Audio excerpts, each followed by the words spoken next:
طبعا يا جماعه نتشرف بنجوم المنتخب العراقي والمحترفين عندنا في الدوري القطري، الكابتن مهند علي حبيبي، الكابتن بشار رسن حبيبي والكابتن امجد عطوان. تشرف.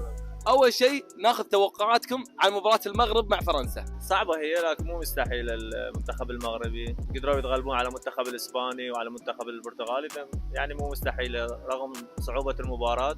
اتمنى لهم التوفيق، يكونون ان شاء الله طرف المباراة النهائية. اكيد نفتخر بهم كمنتخب عربي سجل حضور تاريخي في هذا المونديال. توقعات بالنتيجه؟ والله اتوقع 1-0 فرنسا، اتوقع بس امنيات اتمنى انه يفوزون. كابتن امجد؟ والله توقعات صعبة، لكن الوصول إلى هاي المرحلة أعتقد هو فخر بالنسبة لنا كعرب. نتمنى يكونون طرف في المباراة النهائية. زين، بما ان الكباتن صار لهم فتره محترفين في الدوحه، بعطيكم مصطلح قطري وقولوا لي اذا تعرفونه بالعراقي ولا لا. اقلط. روح. لا. اقلط. روح يعني. لا. انت ميم اقدم واحد. اقلط يعني روح.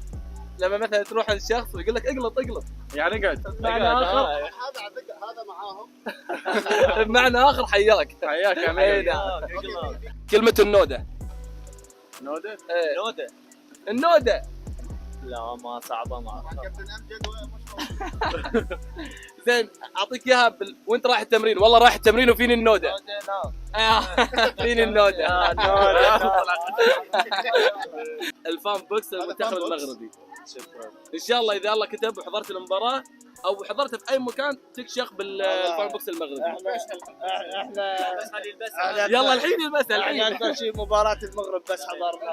والله نفس الشيء حضرنا 4 مباريات للمغرب. بس المغرب ان شاء الله هذه المباراة راح نلبسها ونروح.